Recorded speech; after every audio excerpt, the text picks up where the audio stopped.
phase. I mean, these parasites, these public sector unions, they've sucked the host dry. It's dead. We need to liquidate those liabilities and ideally privatize some of this city. I mean, whether it's the art collection or the land itself, Detroit could thrive, but you got to get the government and the public sector unions out of the way. Sure. Actually, Jonathan, I love that second one, especially because Detroit was built, the infrastructure around Detroit is for a 2 million population, which is what was its peak in the 60s or so. Now there's about 700,000 people living there. It's way too big for its population.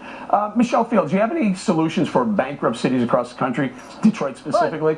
Well, I agree with John on that point, but I think they need to get rid of all of these anti-business policies. Look, Detroit right now has the highest taxes for commercial property, and they have a $13 minimum wage. I mean, we can't have these type of policies and then expect businesses to come in. If we want businesses to be there, we need to lower the regulatory burden on entrepreneurs and also lower taxes. Right. Okay, so Jehmu, we're here to solve the problems, not point fingers.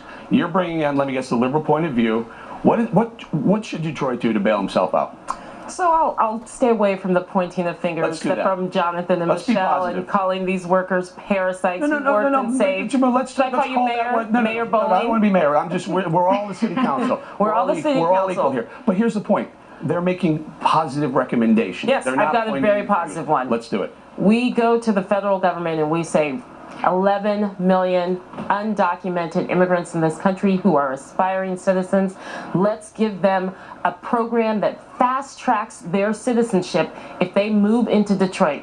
Detroit already has one of the most diverse immigrant populations, and they are revitalizing the communities that they're in ways that are absolutely necessary. When you have first-generation Americans move into cities, crime goes down. We've seen that in Brooklyn. Philadelphia has benefited from this, and they'll buy the homes. I'll be honest with you. Get rid of the gangs and squatters, immigrants. Hold on, Michelle. Don't jump down the throat. This is a city council. We have to work together to solve the problems. Wayne, Jehmu points out, fast-track immigration to a city that frankly needs bodies right now. They need a tax base.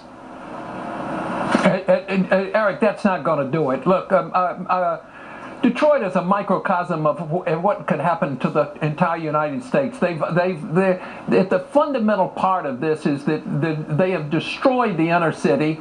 You have a 47% illiteracy, functional illiteracy rate among adults in Detroit. You've allowed everybody in the world to vote for people who don't care. They've overtaxed, they've looted the city. Now, the way to cure this is, Jonathan is right about his second one, which I like best.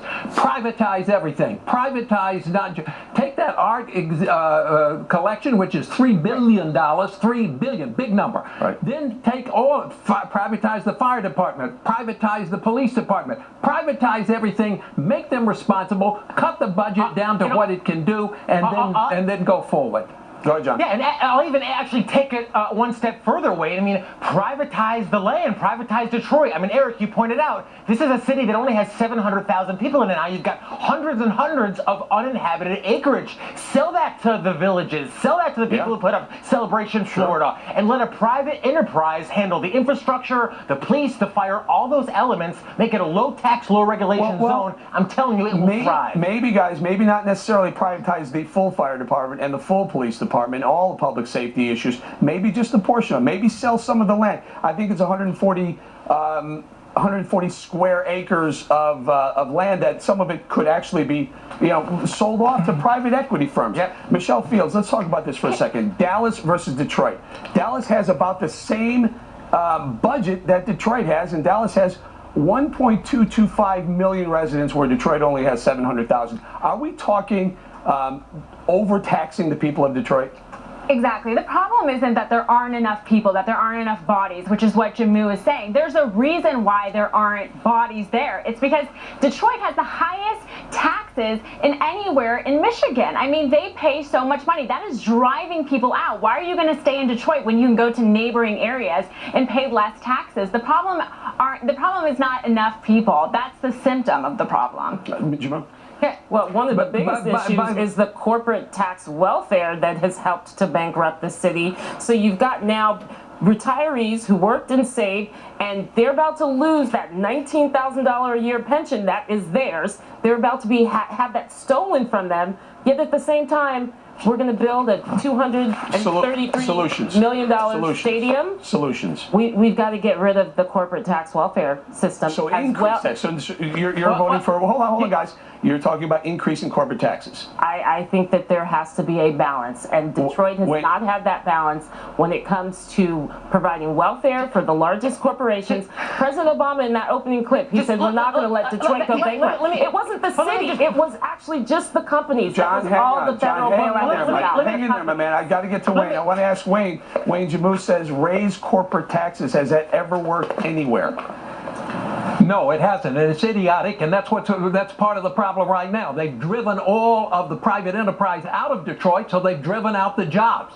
So let me come back to something. You said talking about privatizing. Let me tell you, a few years ago, the city of Scottsdale, Arizona, privatized completely their fire department. Their rates went down, and they were listed as one of the highest and best fire risks in the United States. You can privatize the entire city.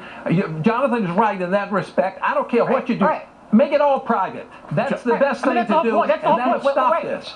I mean, Eric, when things are owned by the public, they're owned by no one. And that's why all these public utilities and services in Detroit are literally going to hell. Have a private developer put up condominiums, put up residential, put up commercial, take responsibility. And I tell you, if you make it a no property and no income tax zone, people can just pay an assessment, as again they do in Celebration, as they do in the villages. You can really see this thrive. A lot of cities, guys, we have to leave it there. A lot of cities in Texas with no income tax in their city doing a lot better. Also, I misspoke earlier. I said 139 square acres. I meant to say 139 square miles. A very, very large city. I'm going to leave it there. Coming up, another alarm sounding over a new threat from Obamacare. Are your medical records about to get hacked?